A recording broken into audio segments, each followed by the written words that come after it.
When we last met, we discussed the nature of sovereignty up to the mid-20th century, and that was the pluralist doctrine of sovereignty. Now let us look to the developments subsequently, and we come to 1980s and 1990s till date. What we see? We find that a new term and a new system has been inaugurated called globalization. Now this is, as a term, is not new, but as a system somewhat novel. If we mean by globalization that the whole globe or the world is shrinking, and what happens in one part of the globe affects another part of the globe, then we call it globalization. I say that it is not that new term because there was globalization in terms of cultural exchanges, tourism, travels, and even trade and commerce, even in the ancient period. But what is new with this late 20th century development in global communication is the wonderful and the great changes in telecommunication, technological innovation in the field of communication. It has been developing at a very fast speed since the 1960s. With the result, now we find that a simple click in the mouse in New York will immediately begin to have its topsy-turvy development in the share market of Tokyo and Singapore. Now this is the great change which has killed distances and which has brought in some unprecedented, unimaginable relations among nations and also some developments within nations. And this is what is called globalization. I think, to be more precise, this latest stage of globalization should be called world financial globalization, because what really matters in the name of globalization is the dominance of finance capital and investment capital throughout the world. And secondly, as a consequence, a new thing has happened, that is the emergence of a global market. So, two factors. One is unprecedented development in communication technology, and secondly, free mobility of labor and capital across national borders. So in this context, we have to examine what has happened to the theory of sovereignty, or to be again more precise, what has happened to state sovereignty, sovereignty of the state. To start with, I think one can point out David Held's publication in 1989 in Political Science titled Political Theory and the Modern State. In this book, David Held has identified 5 fields in which the concept of state sovereignty has undergone some revision in the global context. 1. Economic activities and international economic institutions. 2. Multinational political and military organizations. 3. Regional organizations in international politics. 4. International law as a subject. And 5. Domestic autonomy of the nations.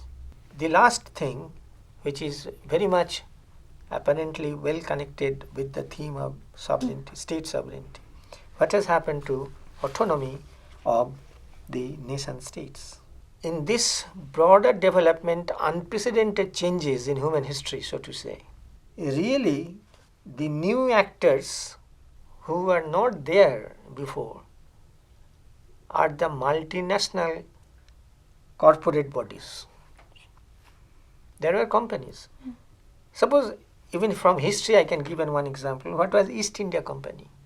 It was a company, private company registered in England, in London, doing business across 7 seas and doing business in India. Similarly, there was another company, East Asian Trading Companies. The Dutch, the French, and the British, they all had that then companies in this way, multinational, multicultural situations. So that was one type of things. But today the speciality, this development is that market is now becoming single practically, global market.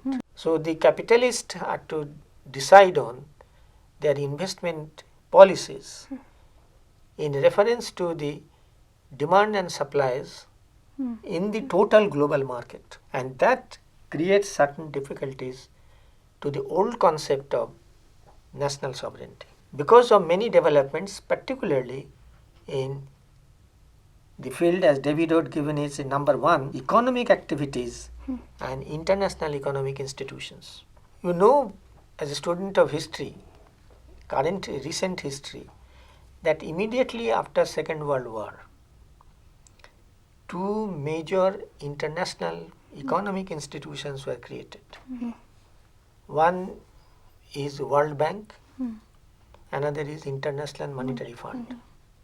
They had different purposes. World Bank will give, just as a bank, giving loans to the war-affected countries on a banking principle, international banking.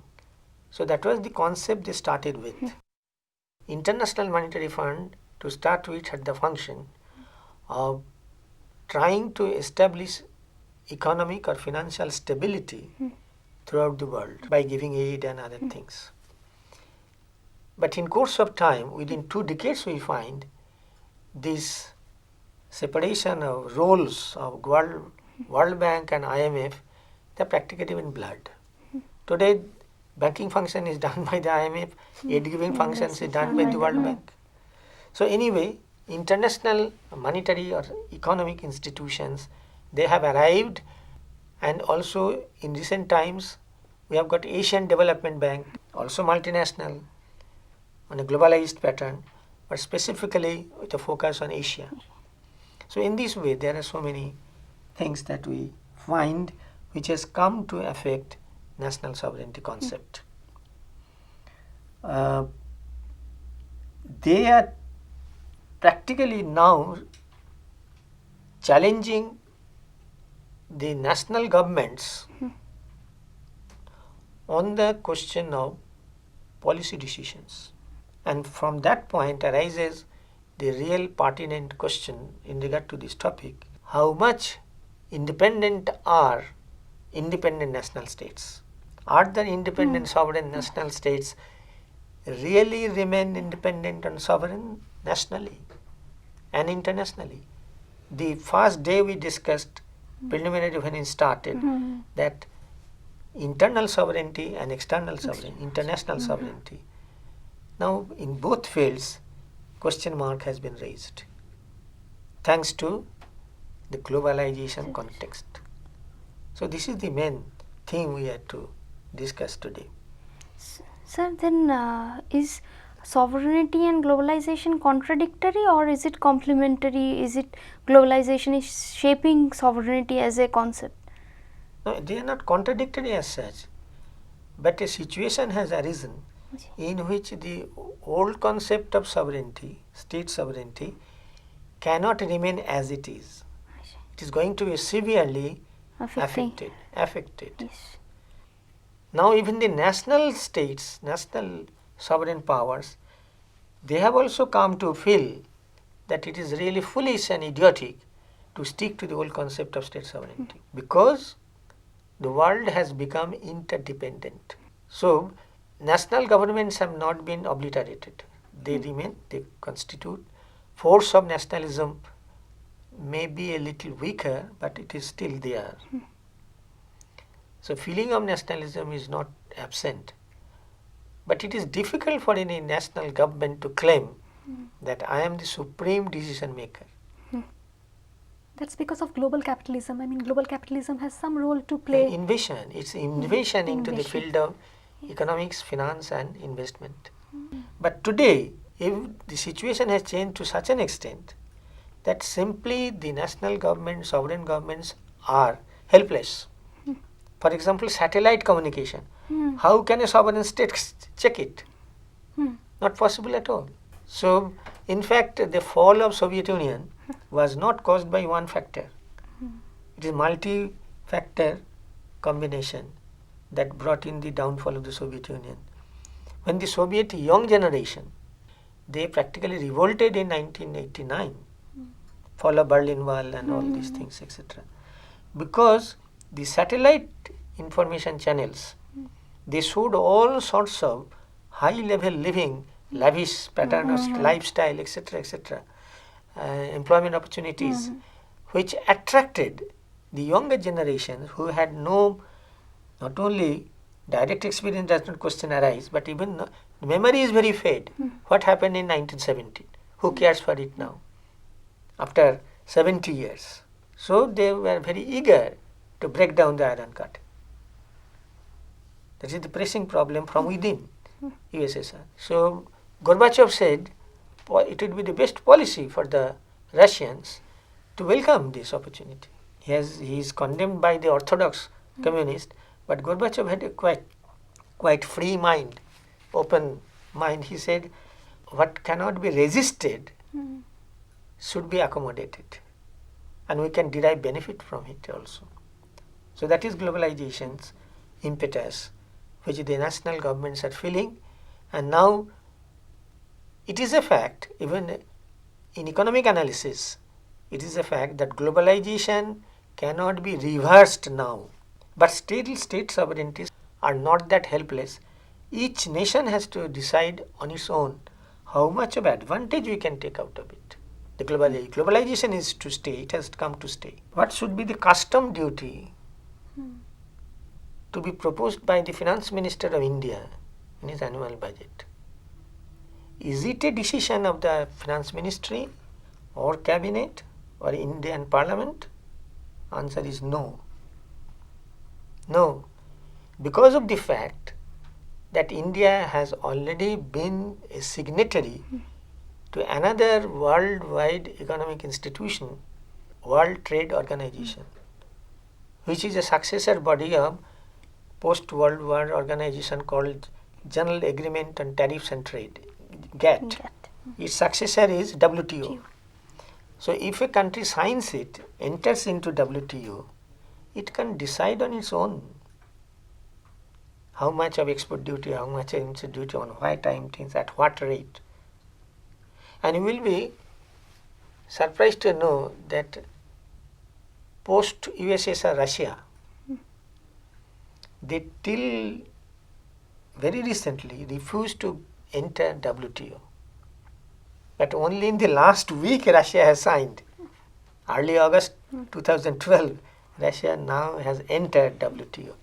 Because over the years Russia has found that it is more paying to be within WTO rather than staying outside WTO. So all nations, big and small, gradually are feeling that it is perhaps advantageous for them to enter the WTO and then within the WTO go on bargaining, which the developing countries have doing practically in collaboration with China on the one hand and Brazil, South Africa, India. So they are combined together. So how much benefit one can get out of WTO negotiations and bargaining? Tremendous bargaining is going on every time. There is a technical term, so Doha round of talks, this round of talks, Mexico round of talks. Anyway, so many rounds of talks, all aimed at each nation is trying to get the maximum benefit of it. The original main point is that the age-long domination of the Western Europe and USA cannot be acceptable to the whole world now because of the globalization. and the globalized institutions which has come to. World Bank, IMF, Asian Development Bank, WTO, they are all going on. And more regional cooperation organizations also are coming up. So this has created a situation of globalization which, I again repeat, which is overall an international global financial capitalism. But the whole world is following capitalism, but Russia long ago, China also now. Yes. And if we look at the Indian politics now, the only major theme is how to serve international capitalism. So anyway, we find this is a situation in which the question of state sovereignty is to be considered, its status. So if somebody argue that no, this is bad, our sovereignty is being infringed, those who will argue on this line on this day, today, they are, I should say, mistaken. They can't comprehend the implications of the changes which cannot be reversed in anymore by any single nation. This is the state of affairs. So what is the real meaning of national sovereignty now? What remains of national sovereignty? I think that this question has to be answered in terms of, if we go back a little, not much, little back to the days of the Cold War. So long there was Cold War, that is, all basic world issues are being considered in the perspective of two major power competition in international politics. But today it is almost, I shouldn't say totally, but almost unipolar. Yeah.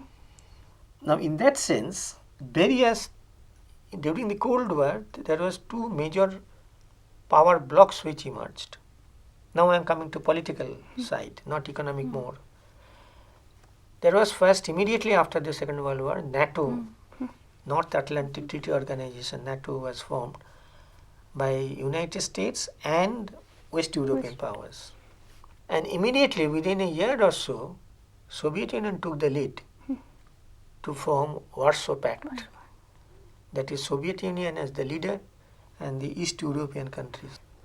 And now both found it militarily and politically convenient and demanding to take joint actions. Joint actions in terms of military maneuvers, joint action in terms of containment of Soviet Union, from Soviet Union's point of view, how to break that containment of the capitalist, and thirdly, even the foreign policies of these member states, they are not irrelevant, but they must come to terms with this membership of NATO or Warsaw.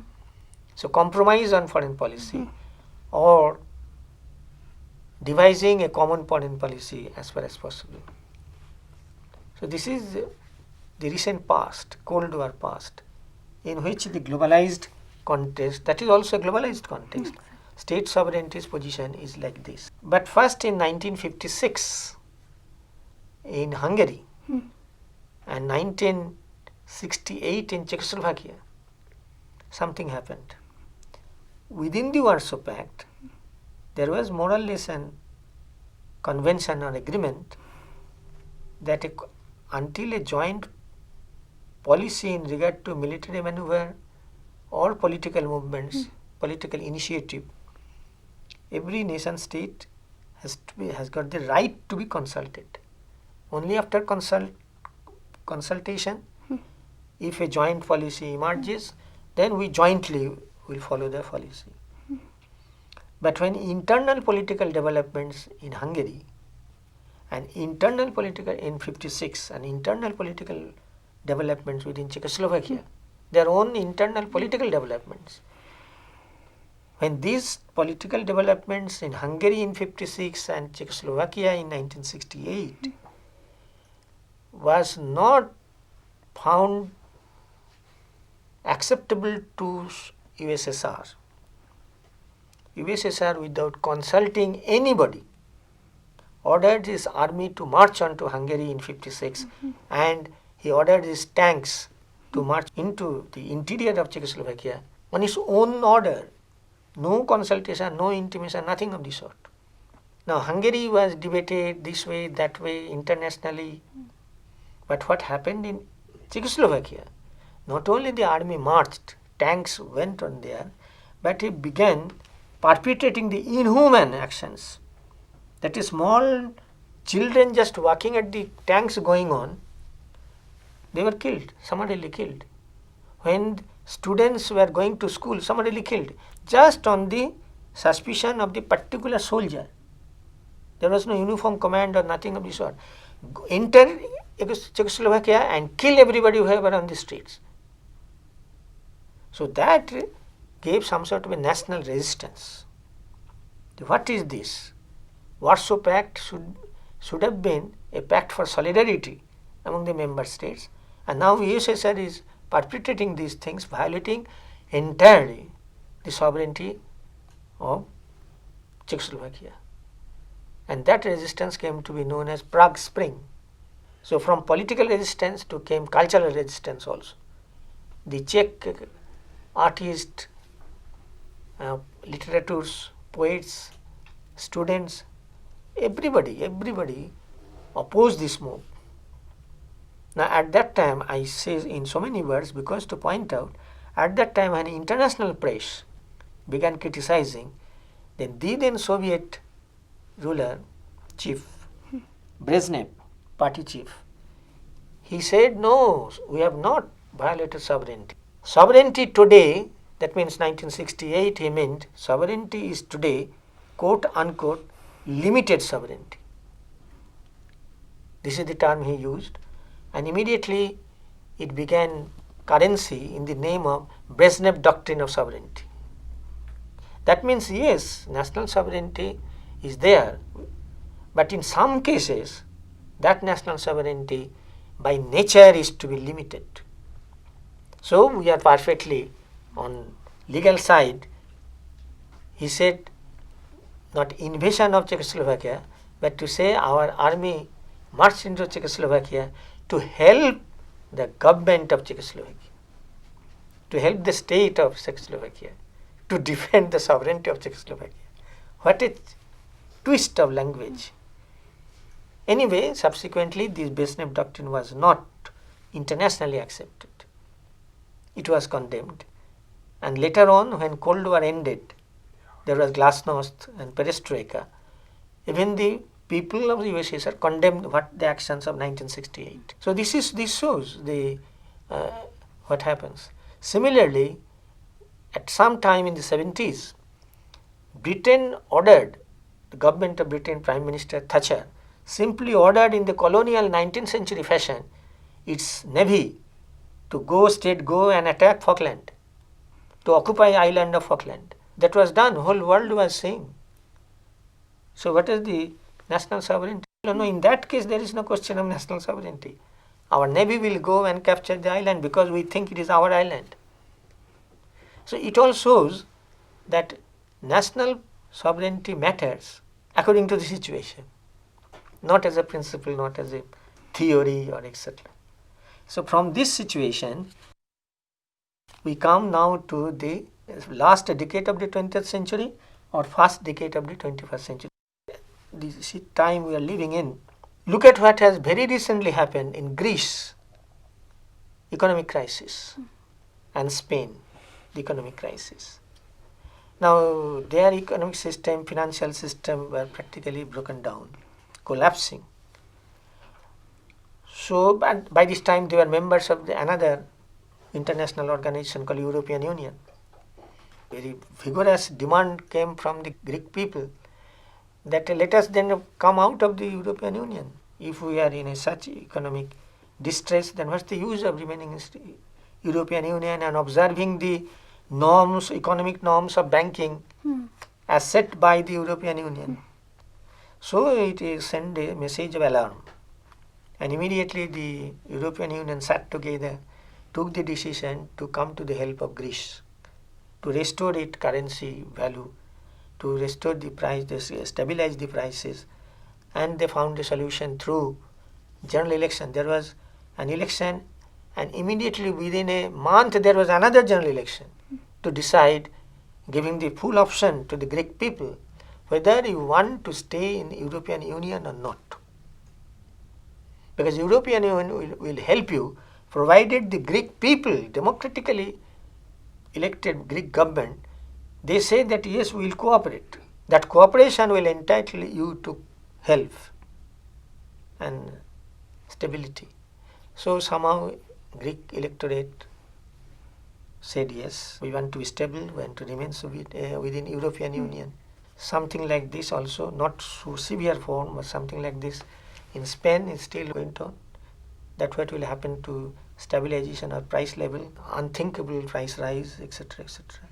So again, Germany, France, and other major leaders of European Union, they have taken a decision that we have to help give aid, substantial aid to these countries to tackle, to overcome the difficulties. So this is the advantages of globalization also. So in this situation, the rise of international and regional organizations and groupings, I have already said, European Union. Now they have also, by way of the evolution of the European Union, developments of the European Union, is they have created a new institution called European Parliament. Is as good a parliament as a national parliament because they are directly elected. MPs are directly elected.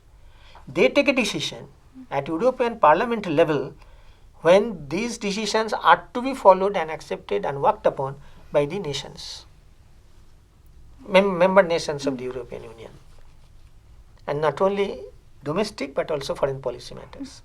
So this shows the impact of globalization in our country.